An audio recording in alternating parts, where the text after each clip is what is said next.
Bonjour, alors aujourd'hui on se retrouve avec une nouvelle séquence vidéo sur les vecteurs. Alors nous allons voir dans cet petit exercice, nous manipulons donc la relation de Charles. Alors la relation de Charles permet de simplifier une somme qui est composée de plusieurs vecteurs. Alors ici nous avons une somme de 3 vecteurs. On va utiliser la relation de Charles afin de réduire cette somme en un vecteur si possible. Donc, rappelons maintenant la relation de Charles. Qu'est-ce qu'il dit la relation de Charles? Alors, la relation de Charles, on applique la relation de Charles lorsqu'il y a deux vecteurs qui ont un point commun. Donc, ce point commun doit être la fin du premier vecteur et donc l'origine du deuxième vecteur. Par exemple, étant donné que nous avons trois points dans le plan A, B, F, alors les deux vecteurs, nous avons AF, c'est un vecteur dont l'origine est le point A et la fin de ce vecteur c'est le point F. Aussi nous avons l'autre vecteur c'est FB dont l'origine est le point F, donc c'est le point commun, donc il représente l'origine de celui-ci. Mais ici, nous avons F, c'est la fin du premier vecteur. La fin de ce vecteur, c'est le point B. Alors, on peut donc annuler ou bien supprimer, réduire cette somme en l'origine, donc en mettant l'origine du premier vecteur, c'est-à-dire le premier terme, et la fin du deuxième terme pour former un vecteur. Alors ici, dans cette expression, nous avons l'addition de trois vecteurs. Ce qu'il faut faire, donc il faut chercher deux vecteurs qui ont un point commun. Donc ici, nous avons FE, HF, il y a un point commun.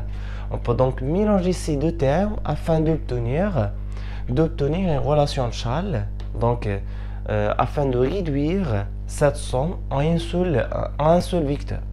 Alors, sachez que la somme est commutative, c'est-à-dire si nous avons AB plus CA, on peut donc échanger ces termes, c'est-à-dire on peut donc faire est égal à CA, donc AB plus CA est équivalent à CA plus AB, et maintenant on peut appliquer la relation de Charles afin d'obtenir CB.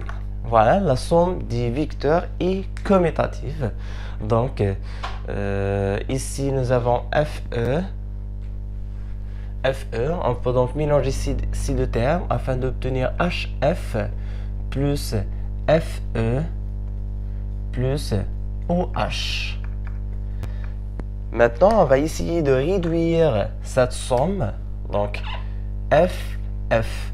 Donc, ici, nous avons le point F.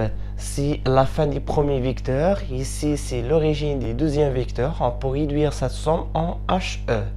Elle va te donner HE. Donc, ce qui donne HE plus OH. Encore, il y a un point commun. C'est la fin du premier vecteur. Donc, c'est la fin du premier vecteur et l'origine du deuxième vecteur. On peut réduire cette somme en HH. Et sachez que le vecteur HH, donc, c'est un vecteur nul. Donc, est égal HH est égal un vecteur nul. Donc, voilà, passons maintenant à la deuxième expression. Nous avons aussi les CD. Il y a un point commun. D'abord, il y a C qui se répète dans les deux vecteurs. Donc, c'est un point commun entre les deux vecteurs. C'est la fin du premier vecteur et l'origine du deuxième vecteur. On peut simplifier donc avec C en utilisant la relation de Charles OD. Donc, ici, premièrement, OD plus. Je cherche est-ce qu'il y a donc d'autres vecteurs.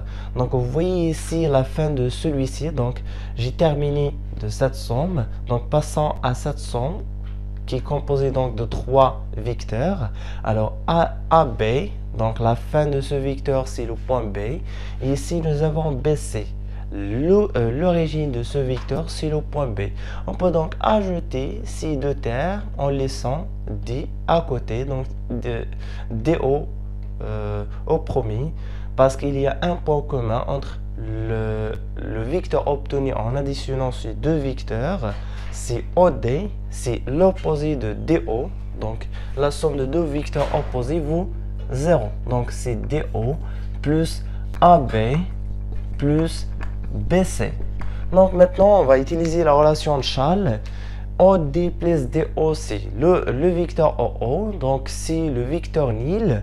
Donc on obtient 0 ici. Vecteur nil plus, si on utilise la relation de Charles, on obtient finalement AC plus un vecteur nil, ce qui donne finalement le vecteur AC. Passons maintenant à la dernière expression où nous avons AB. Si la fin de ce vecteur c'est le point B, alors cherchons maintenant, vous voyez ici quel est le vecteur qui commence par le point B. Si ici c'est le vecteur BE, donc je peux donc additionner AB avec BE afin d'appliquer la relation de Charles et laissant les autres termes. Donc ce que j'ai fait ici, c'est j'ai rangé les deux vecteurs AB avec BE. Donc il me reste donc à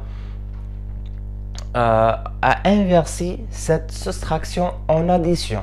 Donc sachez que l'opposé d'un vecteur AB, si l'opposé d'un vecteur, c'est moins, donc est égal, la somme de deux nombres opposés vaut 0, ou si la somme de deux vecteurs opposés vaut un vecteur nil. Donc ici nous avons l'opposé de B, c'est BA, donc l'opposé de AB est égal à BA, et aussi nous avons le vecteur AB est égal moins BA. Donc c'est tout simplement, il faut inverser l'origine avec la fin afin d'obtenir le vecteur. Donc ici on peut inverser l'origine avec la fin afin de changer la soustraction en addition. Donc ici c'est plus DF plus DF plus DF plus FA plus EF. Parce que la relation de Charles est applicable lorsqu'il y a le signe de l'addition, donc lorsqu'il y a une somme. Donc on peut maintenant appliquer la relation de Charles ici parce qu'il y a un point commun, c'est le point B, c'est la fin et l'origine. Donc on obtient AE. Encore il y a un vecteur qui commence par le point E, donc ici, donc si le vecteur AF, EF. Donc on peut ajouter ici à AE le vecteur EF. Il me reste donc les deux vecteurs DF plus F1 pour appliquer la relation de Charles afin d'obtenir D1. Voilà, maintenant on peut appliquer la relation de Charles encore ici. Le point E, il est commun entre les deux vecteurs, c'est la fin et l'origine. Donc c'est AF plus DA. Encore, on peut appliquer la relation de Charles si en inversant l'ordre de ces deux vecteurs. Alors, si on fait AF plus DA est équivalent à DA plus AF. C'est DA plus AF est égal finalement DF. Voilà la somme de ces six vecteurs. Finalement, elle te donne DF.